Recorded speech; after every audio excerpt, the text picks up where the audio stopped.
ശ്രുതിയും ശ്രുതിയും തന്നെ ഭയപ്പെടുന്ന വിവരം ആമി എല്ലാവരെയും അറിയിക്കുകയും ഇവർക്കെന്തോ കള്ളത്തരമുണ്ടെന്ന് ആമി പറയുകയും ചെയ്യുന്നതോടെ അത് ഞാൻ കണ്ടെത്തിക്കൊള്ളാമെന്ന് സച്ചി പറയുന്നു. തുടർന്ന് ദേഷ്യപ്പെടുന്ന ശ്രുതിക്ക് ആമി കണക്കിന് കൊടുക്കുന്നു. ശേഷം ആമി പോകുന്ന കാര്യം പറയുന്നതോടെ എല്ലാവർക്കും സങ്കടമാകുന്നു. തുടർന്ന് ആമിയോട് മോശമായി പെരുമാറിയതിന് സച്ചി ശ്രുതിക്കും കണക്കിന് കൊടുക്കുന്നു. പിന്നീട് ആമി നീലിമയുടെ ആളല്ല എന്ന് തിരിച്ചറിയുന്ന ശ്രുതിക്കും സമാധാനമാകുന്നു.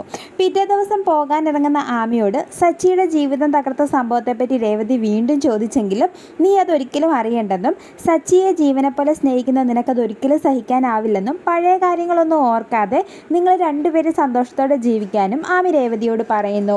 പിന്നീട് എല്ലാവരോടും യാത്ര പറഞ്ഞ് ആമി ഇറങ്ങാനൊരുങ്ങുന്നു. തുടർന്നൊരു മകളുടെ സ്ഥാനം തന്നെയാണ് നിനക്കെൻ്റെ മനസ്സിലെന്ന് രവീന്ദ്രൻ പറയുന്നതോടെ ആമിയുടെ കണ്ണുകൾ നിറയുന്നു.